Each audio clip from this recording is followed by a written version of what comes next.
Միգուցե իշխանությունները փորձեն քաղաքացիական բախումներ իրականացնել, որպեսզի եւս նոր մարդկանց ձերբակալեն։ Սա ադրբեջանական օրակարգ է, Փաշազադեն կամ չգիտեմ, ադրբեջանական մյուս կառույցները, երբ որ պահանջում են, ասում են հայ եկեղեցին վտանգ է ներկայացնում, սպառնալիք է տարածաշրջանում, ռևանշիստական է, կայունությանն է վտանգ սպառնում, խաղաղությանն է վտանգ սպառնում, հայ եկեղեցու դեմ Փաշինյանը արշավ է սկսել։ Գնում ենք խաղաղեցման, գնում ենք հնազանդեցման, Հայաստանի Հանրապետությանը փորձում են հնազանդեցնել։ Վաղը մյուս օր մենք մեր սեփական երկրում ունենալու ենք խնդիրներ, ունենալու ենք խոչընդոտներ, մեր երկիրը իրենց համար լինելու է անխոչընդոտ, իսկ մենք մեր երկրում լիքը խոչընդոտներ են բախվել, լիքը 4 հոգու գործը 3 հոգով պետք է անեն։ Բացի այս, նաև խնդիրը լինելու է 25-օրյա հավաքների հետ կապված, այսինքն 25-օրյա հավաքները դառնալու են ավելի ինտենսիվ, ավելի հաճախակի են կանչելու սրանով։ Բարև ձեզ, սիրելի հայրենակիցներ, Մարտական եղբայրություն միաբանությունում ենք եւ քաղաքական խմբի անդամ Մասիս Շիրոյանի հետ ամփոփելու ենք շաբաթվա կարևորագույն իրադարձությունները։ Ես մեդիա խմբի անդամ Կարմեն Մարտիրոսյանն եմ։ Ողջույն Մասիս ջան։ Բարև ձեզ։ Շաբաթը հարուստ էր իրադարձություններով եւ բռնություններով հարուստ իրադարձություններով, ու ինչքան մոտենանք ընտրություններին, այնքան ավելի ու ավելի են ահագնանալու բռնությունները։ Բայց սկսենք եկեղեցու դեմ հարձակումից։ Ինչպես գիտեք, անցյալ շաբաթ էլ Մասիսը եւ Դավիթը այսօր մի փոքր առողջական խնդիրներ ունի, չի մասնակցում, մյուս անգամ ասել է, որ գալու է։ Հանրային հեռուստատեսության եթերում Տեր Արամը մոտավորապես 1 ամիս առաջ հայտարարել էր, որ իրեն բռնությամբ տարել են Բագրատ Սրբազանի երթերին։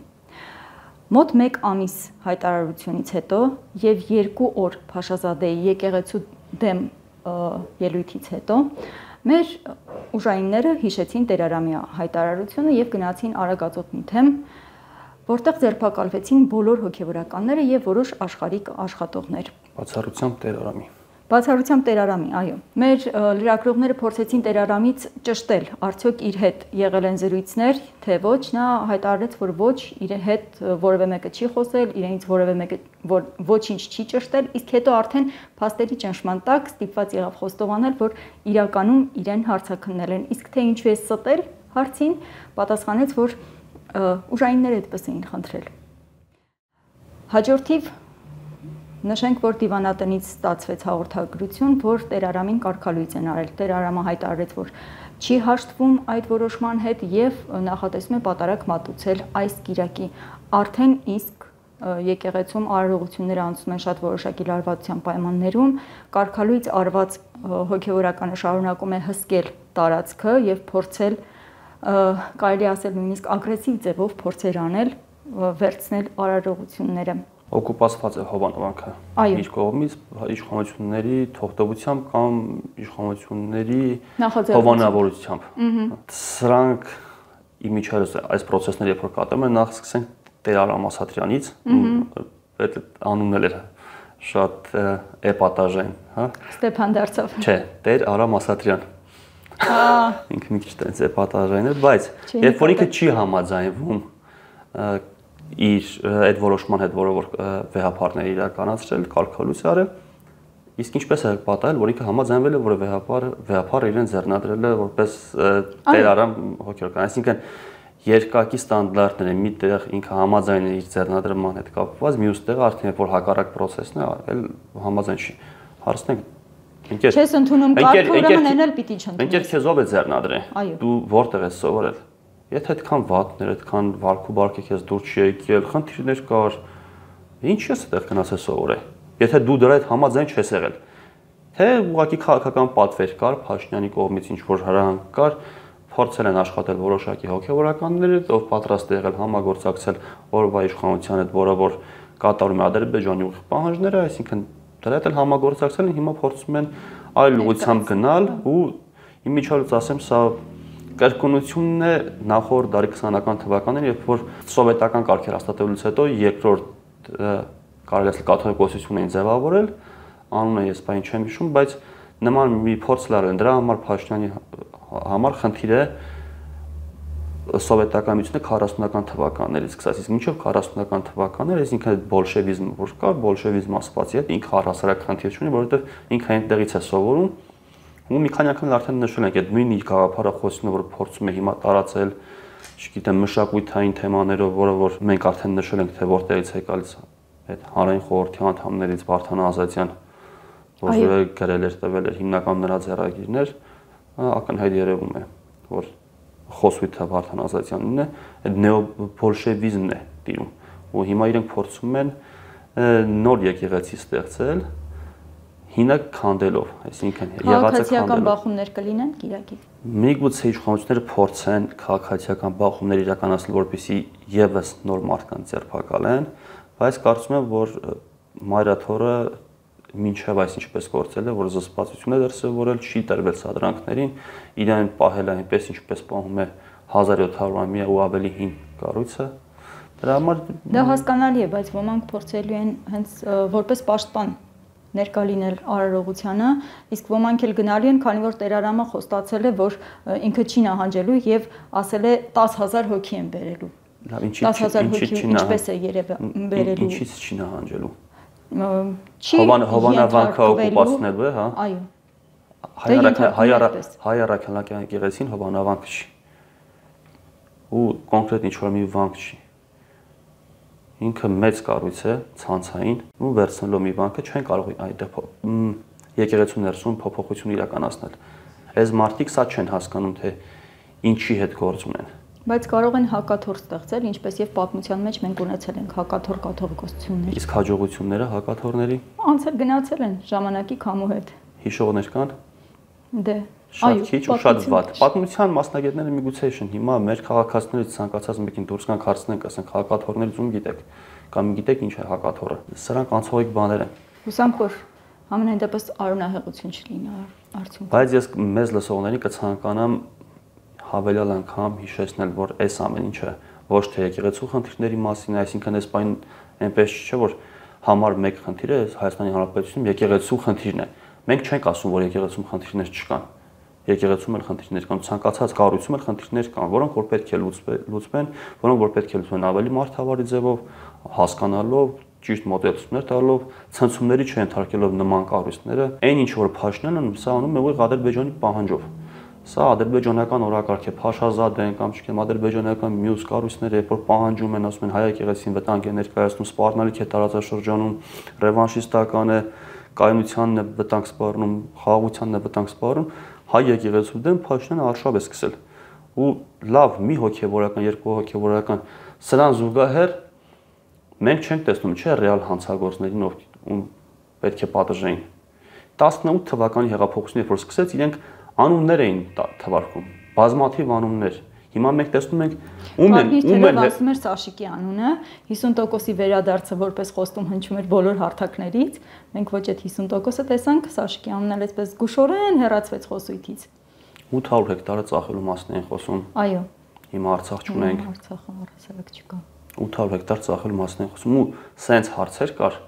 բացի այդ մենք գիտենք օլիգարխների դեմ են խոսում, վատ համակարգի, այսինքն կոռուպցիայի, այդ ամեն ինչի մասին խոսում էին, հիմա դատապարտվում են հոգևորական, այսինքն այդքանի մեջ օրինակ Միքայել Սրբազանն էր հանցագործը, հա։ Այսինքն նախկին ռեժիմ ասվածի մեջ նախկին ռեժիմի դեմ խոսացող ու բոլոր իշխանությունների դեմ խոսացող ընդդիմադիր հայացքներ ունեցող, մշտապես ընդդիմադիր հայացքներ ունեցող, իսկ իրականում ոչ թե ընդդիմադիր, այլ քննադատական միտք ունեցող հոգևորական են ձերբակալում, հա, դատապարտում։ Այսպիսի մոտեցում անում են ադրբեջանցիները, ու ադրբեջան իշխանությունները մեր նկատմամբ Հայաստանի ու Արցախի համար ծառայություն իրականացրած մարդկանց դատում են, ինչպես այսօր դատում են Բաքուն։ Նույն ձեռագիրն է, նույն օրակարգով են։ Մենք որ հասկանանք, բացենք անունները, կարդանք ովքեր են դատում այստեղ, ովքեր են դատում այնտեղ։ Քանի որ նշեցիք, որ ամենայն հավանականությամբ ադրբեջանական հետք եք տեսնում, այս շաբաթ եւս մի շատ խորհրդանշական իրադարձություն եղավ։ Ադրբեջանցի ակտիվիստներ եկան Հայաստան, այսպես ասած ՀԿ սեկտորի ներկայացուցիչներ։ Ադրբեջանցի չէ։ Ադրբեջանցի ՀԿ սեկտոր։ Շատ հեգնական է հնչում, որովհետև մենք շատ լավ գիտենք, որ չի կարող լինել ադրբեջանցի քաղաքասարակություն բռնատիրության պայմաններում եւ ոչ դատապարտյալ կարգավիճակում։ Շուտով Հայաստանում էլ չի լինելու։ Դե գնում ենք դրան, այո։ Մենք ամեն շաբաթի վրա արձանագրում ենք դեպի այդ ուղղությամբ ընթացք։ Նախ այս ամեն ինչին պատասխանելու համար պետք է հասկանանք, թե ինչպիսի կառավարման համակարգ ունի Ադրբեջանը։ Ադրբեջանը իրական մոտ է սուլթանատին, այսինքն ունի միազնյա կառավարիչ, որ ինքն է որոշում թե երկրում ով ինչ պետք է անի, այսինքն վերևից ներքև հստակ գործող համակարգ է ուժեղ նախագահական, որտեղ մնացած ինստիտուտները ուղղակի ենթարկվում են ուղիղ կերպով ենթարկվում են նախագահային, ու հիշենք, որ այս նախագահն էլ իրական ժառանգական ձևով է իշխանություն ստացել ու այսինքն կլանային համակարգ է Ադրբեջանում գործում, ու այս համակարգում ովքեր որ երբևիցե փորձել են իրենց խոսքը բարձրացնել որպես ընդդիմադիրներ, որպես քաղաքակտիվիստներ, հա, գնդակահարվել են, չգիտեմ, բանտարկվել են, անհայտ պայմաններում մահացել են կամ վտարված են կամ վտարանդի են, չգիտեմ։ Լավագույնը որ հասցնեն փախչել։ Հա։ Չնայած փախածներից որոշներին հետ են բերել, օրինակ 20 թվականի նոյեմբերի 9-ին բանտում մահացել է արտահանձնված այդ թալիշների ղեկավարը Աբոզադեն, հա, կարծեմ։ Այս համակարգն է Ադրբեջանում ու հիմա հիշում ենք նաև Լաչինում տեղի ունեցածը, հա, Բերձորում, երբ որ եկել են էկոակտիվիստներ կոչվածները, իմիջիայլոց դրանցից մարդ է հայտնվել այս ՀԿ սեկտորում, երբ որ եկել են Վիկտորյանի հետ մեկ սեղանի շուրջ։ Եկել էին քննարկման ու ինչ էին քննարկում, ինչ էին ցանկանում այլ սա միանշանակ նրանց հատուկ ծառայությունների աշխատողներն են ու մեր մոտ էլ հա անվտանգության խորհրդի քարտուղարի մակարդակով են հանդիպում ունենում սա ՀԿ սեկտոր չի։ Դժվար է ասել, որ իրենք լրտեսության համար էին եկել։ Ամենայն հավանականությամբ սա ինչ-որ շոու էր, ցուցք էր եւ ինչ էին ուզում մեզ ցույց տալ։ Ես հակված չեմ մտածել, որ սա միայն շոու է։ Շոուն սրանց սեզոնի ընթացքում շոուն տեղի ունեցավ, երբ որ Ադրբեջանը օրինակ թույլ տվեց Ղազախստանից ցորեն գար։ Այս սա շոու էր։ Այո։ Սա մեծ մասշտաբի շոու էր։ Իբր թե մենք գնում ենք խաղաղության, այսինքն Փաշինյանին բոնուս տվեցին, ճանապարհները նաև Հայաստանի համար։ Հայաստանի համար առաջինը բացվեցին, քան Ադրբեջանի համար, սա Փաշինյանին ուղղակի բոնուս տվեցին ու բոլորը անկած քննարկում են, դա ձեռնատու էր, ձեռնատու չէր, չգիտեմ, լավ է, վատ է կամ ինչ է, նման կերպ են քննարկում։ Երրորդ նախագահն էր դրա մասին մեկնաբանություն տվել, որը ինձ նույնպես զարմացրեց, որ ինչի վրա է խորացել, ասենք, հացահատիկի էժան կլինի, հացի գինը կեժանան, այսինքն սոցիալական հարցերի մասին են խոսում, չհիշելով, որ Ադրբեջանի հետ կան բազմաթիվ չլուծված հարցեր։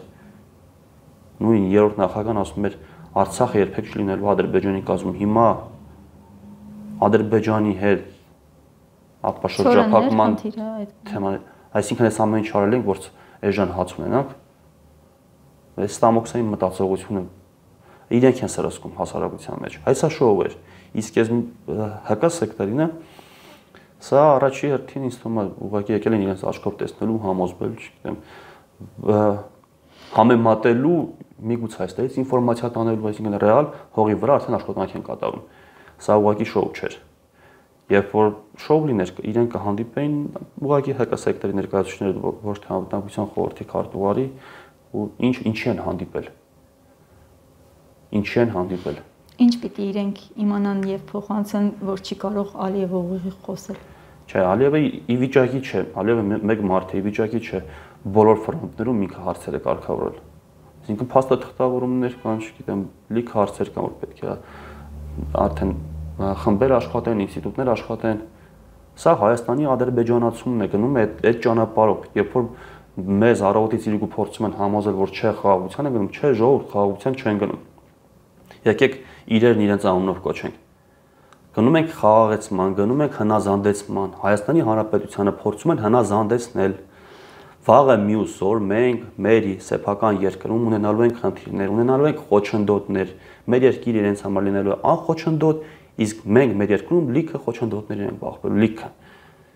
Սա այս ճանապարհով են գնում, դրա համար ասում ենք սրա այլ ընտրանքը չեղարկել են նոյեմբերի 9-ի փաստաթուղթը, օգոստոսի 8-ի փաստաթուղթը, հրաժարվել կատարել Ադրբեջանի պահանջները։ Հիշեք ինչի համար ենք այս ամեն ինչը կատարում, ինչի համար այս պահանջները կան, որովհետև 3 շրջան էին կորցրել։ Խոսքը նշեմ, որ այս շաբաթ Փաշինյանը հայտարարեց, որ կես տարով կրճատվել է պարտադիր զինծառայությունը եւ ծառայությունը այս ձմեռային զորակոչից արդեն կլինի 1.5 տարով։ Սա պարտադիրի ներուժը կրճատում է ավելի քան 1/4-ով, հա, դա ուղղակի 2 տարին բաժանած կես տարի հարաբերակցությունը չի, որտեղ այնտեղ կես տարի միայն ուսումնական process է։ Իսկ կոնկրետ դիրքային աշխատանքը արդեն սկսվում է լինում է ուղիղ 1.5 տարի։ Ինչպես նշեց փոխնախարար Արման Սարգսյանը, թվակազմը հաճախ բավարար չէ, դրա համար էլ հենց դիրքեր բարձրացում են այն մարդկանց, ում զորակոչվում էին, այսպես ասած, գիտելիքները վարժական հավաքների, հիշենք 25-օրյա վարժական հավաքներ։ Այո։ Հայաստանը փոքր երկիր է, թաքցնել անհնար է։ Մենք գիտենք, մեր շրջապատից էլ բազմաթիվ տղաներ գնում են այդ վարժական հավաքներին 25-օրյա։ Քանի օր է տևում այդ վարժական հավաքը։ Հավաքը ինքը 5-7 օր է տևում։ Վարժական հավաքը տանում են պահակության ու ոչինչ կարելի ասել չեն անում, նորմալ չեն կազմակերպում։ Նախ ինչ են տանում այդ դիրքապահության, եթե տանում են դե փոխնախարարը ասաց, որովհետև ներուժը բավարար չէ։ Ինչի արդյունքում բավարար չի։ Սահմանագիծը երկարել է, բնակչության թվաքանակը փոքրացել է, ծառայողների թվաքանակը փոքրացել է։ Փաշինյանը մի քանի անգամ նշեց, որ մեծացող տղաներին հաճախ քաղաքացիություն փոխելու միջոցով բազմաթիվ խնդիրներ եք բարձրացնում, հա, համաձայն եմ։ Ինչի արդյունքում ունենք այդ խնդիրները։ Մեկ ստորագրության, նոյեմբերի 9-ի այդ հռչակագիր երբ որ ստորագրեց Փաշինյանը, մեկ ստորագրությամբ հանձնեց քարվաճարը առանց դիմացը որևիցե բան ստանալու, սահմանը մեծացրեց ու կանգնեց փաստի առաջ։ Հիմա երբ որ ինքը ասում է ես գնում եմ խաղաղության, էսա ձեր բերած խաղաղությունը։ Դուք փաստի առաջ եք կանգնացրել ու շարունակում եք կատարել Ադրբեջանի պահանջները, երբ որ այդ օգոստոսի 8-ի փաստաթղթով ասում է ռևանշիզմ, չգիտեմ, նման բաներ, Ադրբեջանը արդեն ինքը պայմաններ թելադրում, որ մեկը մյուսի նկատմամբ նկարտումներ պետք է չունենան ու իրենք պարտադրանքներ են ներկայացնում, հա, ու մենք սկսում ենք հրաժարվել, ռազմական բյուջեն կրճատում ենք։ Մեկ գնդակով երկու նապաստակ են խփում, ասեմ իմանաք, որ 21 թվականի նախընտրական ծրագրում հայտարարել են, որ առողջապահական այդ պարտադիր ապահովությունը պետք է իրականացնեն, հիմա 100 միլիարդ կրճատել են, որ այդ 100 միլիարդը մտցնեն այդ ապահովության ծախսերը կարողանան փակել ու նախընտրական տարում ընտրակաշառքն մի բան անեն։ Հիմա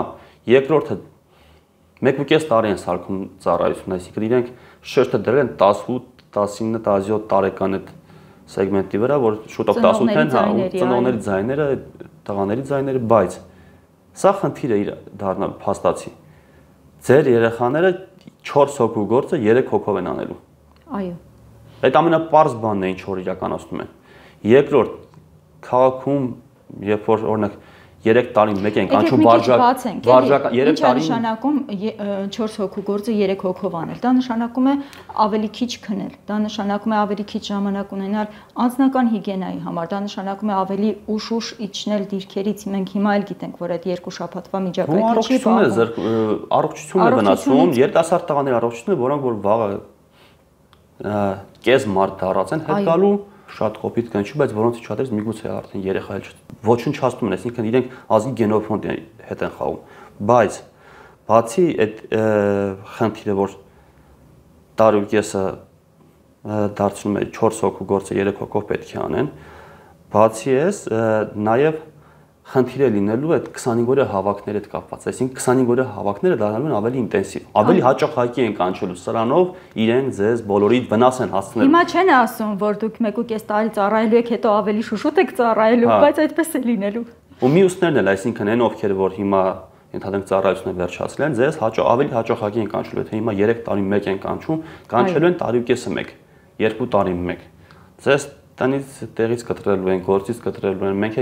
գիտենք, որ շատ դեպքերում խնդիրներ են առաջանում աշխատանքի վայրերում։ Մանրումիջին բիզնեսը տուժում է միանշանակ, որովհետև այնտեղ աշխատողների, աշխատավարձերի եւ այլն խնդիրներ պետական ապարատի,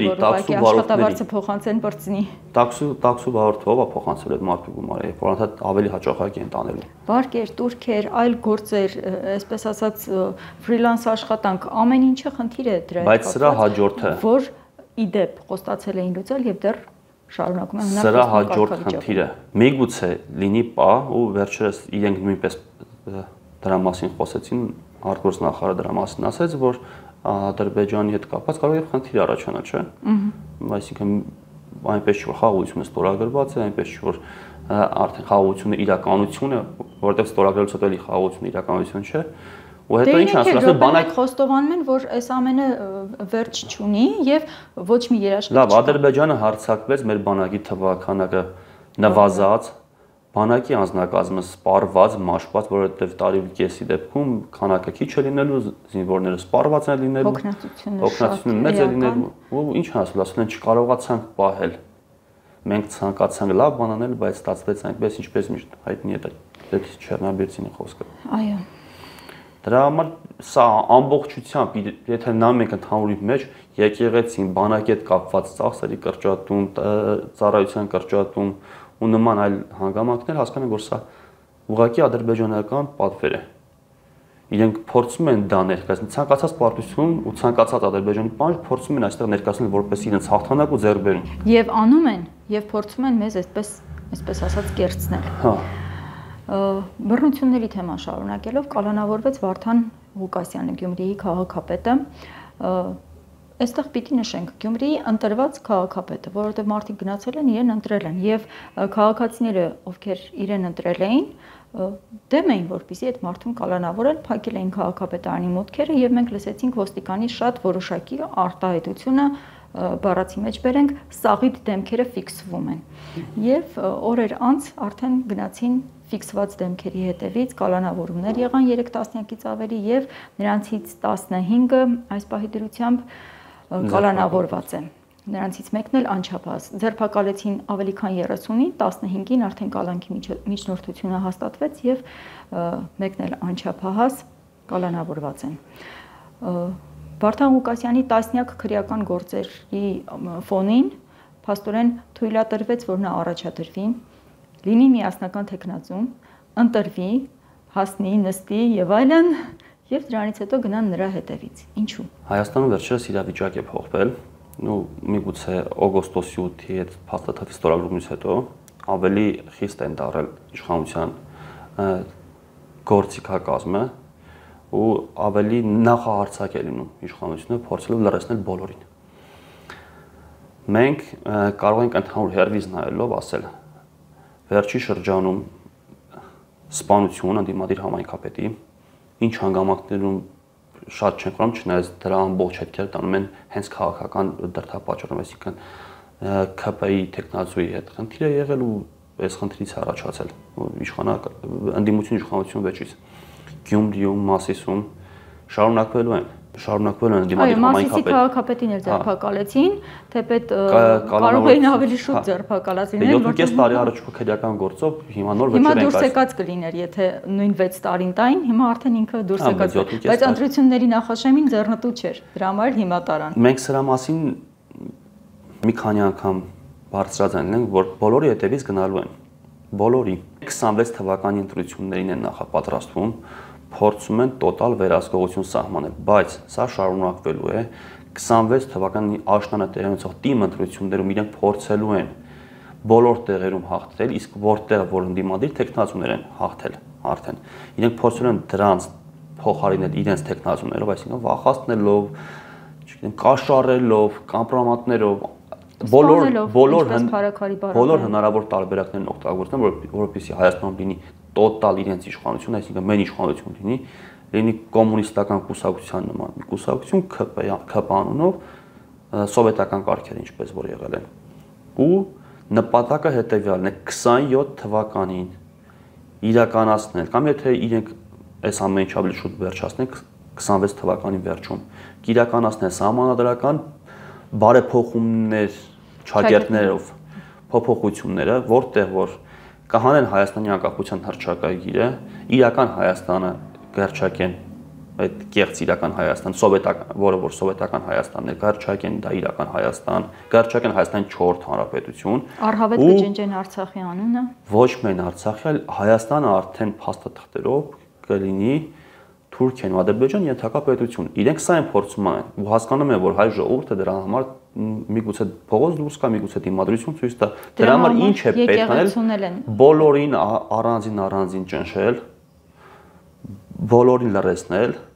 ունենալ տոտալ վերահսկողություն, որպեսզի կառավարել լինի, որպեսզի կարողանան այդ 27 թվականին պատրաստ լինեն արդեն։ Դրա համար մենք ասում ենք ամեն ինչ անելու ենք կանխարգելելու համար այս process-ը, այն ինչ որ իրենք են սկսել, Մենք սա թույլ չենք տալու, այսինքն մարտական եղբայրության միաբանությունը եւ մեր ստեղծվելիք այդ կուսակցությունը, որը որ արդեն ծրագրային դրույթները հիմնականում պատրաստ են, գաղափարախոսները պատրաստ է, մենք մտնելու ենք պայքարի, ոչ թե դասական այդ իմաստով ներկայացնելու, որ այ կգանք, մեր նպատակն է զավոդներ սարքել, չգիտեմ, մեր նպատակն է, չգիտեմ, ավելի նշել էր մեր ձևով շարժման առաջնորդ Նարեկը։ Կամ խաղաղության մեր տարբերակը բերենք առաջարկենք, ոչ, մենք գալու ենք հետևյալ խոսքը, որ դեմ ենք սահմանադրական փոփոխություններին Նիկոլեն ձեռով, դեմ ենք 4-րդ հանրապետություն կոչված այդ միֆական կառույցին, չգիտենք էլ ինչ անվանենք դրան, 4-րդ հանրապետություն կոչվածին,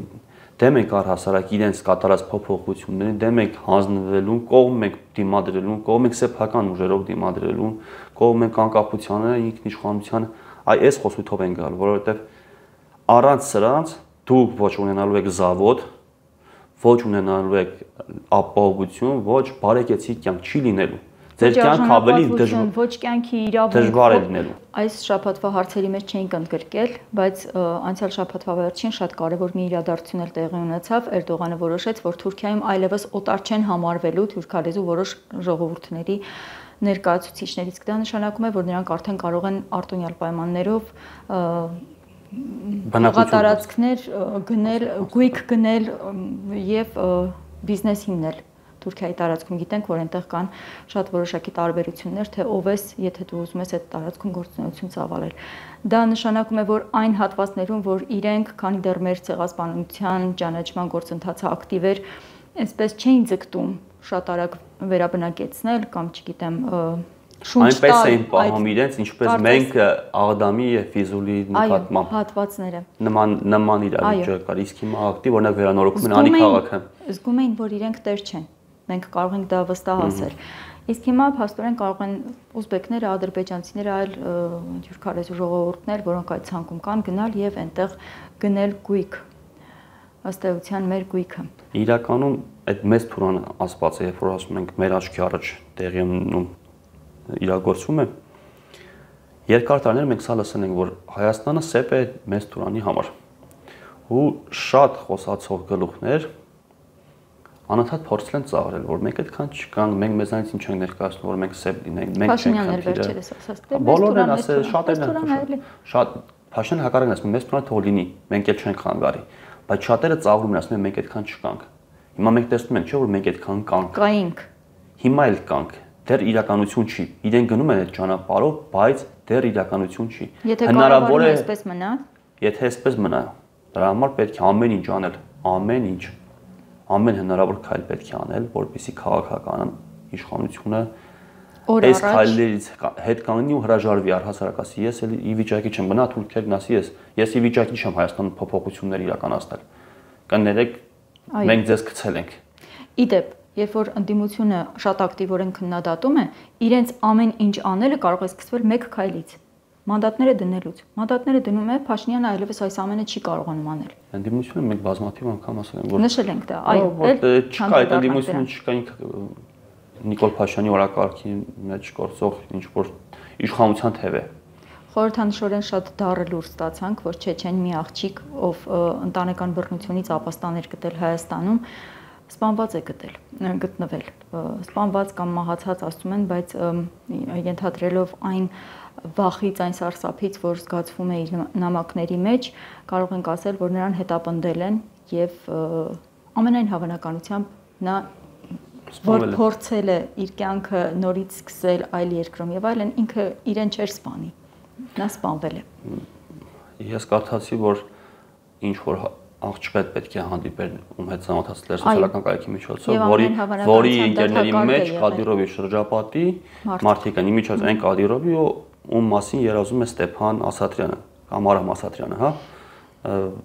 Արամ Ասատրյանի երազած Տեր Արամ Ասատրյանը, լավ, այսպես ասենք։ Երկից երջանկայի շատակ, այլ Տեր Արամ Ասատրյանի այդ սիրած Կադիրովի երազած ղեկավարն է, չէ՞։ Ու հիմա էլ հայտարարել է, որ չի փոշմանում, ինքը այդպես էլ մտածում է, Փաշինյանի մեջ էլ երևի Կադիրովին է փորձում գտնել։ Հիմա այդ Կադիրովի շրջապատից ինչ որ մարդիկ են եղել այդ աղջկա ընկերների ցանկում ու ում հետ ինքը պատրաստել էր հանդիպել։ Հիմա սա ոչ էլ ինչ է, քան հայաստանյան իրավապահ մարմինների ամոթը։ Դե իրավապահ մարմինները մի հոգու անվտանգությամբ են զբաղված շուրջօրյա։ Բայց պետք է զբաղվեն հասարակական կարգականոնը պահելու ու ոչ միայն ոստիկանության մասն, այլ ազգային անվտանգության։ Իրենք պետք է այդ հարցը իրենց օրակարգում ունենան, այսինքն հիշում ենք տարիներ առաջ էլ մի աղջկա հետ կապված, Չեչեն աղջկա հետ կապված, այդ Սերժ Սարգսյանի կառավարման ժամանակ էր, չէ՞, երկչույի աղջիկ կար, ում հետ ուղարկեցին։ Սա ամոթ է։ Այսինքն մենք այնքան պետություն չկանք, որ ոչ անկախ պետությունից կարողանում են այստեղ հարցեր լուծել։ Այսինքն Չեչնյան, որը անկախ էլ չի, Ռուսաստանի մարզի կարգավիճակ ունի, հա, ինքնավար հանրապետություն, բայց մենք հասկանում ենք, թե ինչ է։ Ամփոփենք այսօրվա քննարկումը թերևս մի խորհրդանշական եւ ելի դառը լուրով։ Կառավարությունը հավանություն տվեց Հայաստանի Հանրապետության տոների եւ հիշատակի օրերի մասին օրենքում լրացում կատարելու մասին օրենքի փոփոխության նախագծին, իսկ դրանով առաջարկվում է հունվարի 27-ը նշել որպես հանուն հայրենիքի զոհվածների հիշատակի եւ խոնարհումի օր եւ այն համարել ոչ աշխատանքային։ Նախագծի համահեղինակներն են ով չէր սպասի աշխփոխնախագահ Ռուբեն Ռուբինյանը եւ անկախ պատգամավոր Գեգամ Նազարյանը, նախագիծը կառավարության հաստատումից հետո կգնա աշխ։ Նշենք, որ հունվարի 28-ը մեր բանակի օրն է, հունվարի 27-ը հոլոկոստի զոհերի հիշատակի օրն է եւ որպես կանոն մեր ազգային մենթալիտետը արժեհամակարգը ենթադրում է, որ ընդհանրապես տոնը պիտի տոնել տոնի օրը, իսկ հաջորդ օրը հիշել հանգուցյալներին։ Դա մեզ մոտ կոչվում է մեռելոց, իդեպ մինչև այս կառավարության համապատասխան որոշումը մեռելոցը եւս ոչ աշխատանքային օր էր։ Հիմա գլխիվայր շրջում են, համընկում է հոլոկոստի զոհերի հիշատակին։ Երբ օրինակ այդպես օրեր են հռչակում, նախ հետաքրքիր է, որ ասում են հանուն հայրենիքի, հետում հայրենիքի համար են զոհվել, ինչից են վերցրել, որ հունվարի 27-ը հանուն հայրենիքի, եթե խոսքը գնում է հանուն Հայաստանի Հանրապետության զոհվածներին, մենք առաջերտին պատկերացնում ենք հանուն Հայաստանի Հանրապետության ու Արցախի համար կռիվ տված տղեկին, որովհետև դրանով է, չէ՞, այդ մարդիկ են առաջերտին զոհվել, բայց դրա համար կա բանակի օրը, որը մենք ոչ թե սգում ենք, այլ փառաբանում ենք, ասում ենք, այ այս տղեկի շնորհիվ, այս զոհված մեր եղբայրների, ընկերների, հայրերի, հորեղբայրների, այս մարդկանց շնորհիվ մենք ունենք պետություն, դրա համար պետք է իրենց շնորհակալ լինենք, փառաբանենք, ոչ թե սգանք։ Հիմա ինչ է նշանակում հանուն հայրենիքի զոհվածների համար սգալ, սգո օր, այսինքն չի կարելի, դա ողբ է հանուն հայրենիքի։ Սա մտածողություն է, որ էլի ես կասեմ Թուրքիայից ու Ադրբեջանից է գալիս, սա սրսկում են այս հասարակության մեջ։ Բացի դրանից մենք ունենք այլ խորհրդանշական օրեր, օրինակ սեպտեմբերի 23-ը որպես Արցախից ելքի օր խորհրդանշական օր է։ Նույնիսկ սեպտեմբերի 27-ը չնայած այդ օրը ամեն ինչ դեռ նոր սկսում էր եւ կար շատ մեծ հավանականություն հաղթանակի հասնել։ Պատերազմի սկսելու օրը իրական վատ օր չի։ Նոյեմբերի 9-ը այս որպես անկման օր բազմաթիվ օրեր կային, որ կարելի էր որպես խորհրդանիշ վերցնել։ Ինչու հունվարի 27-ը։ Չգիտեմ, սա ինչ հետ կապ ունի։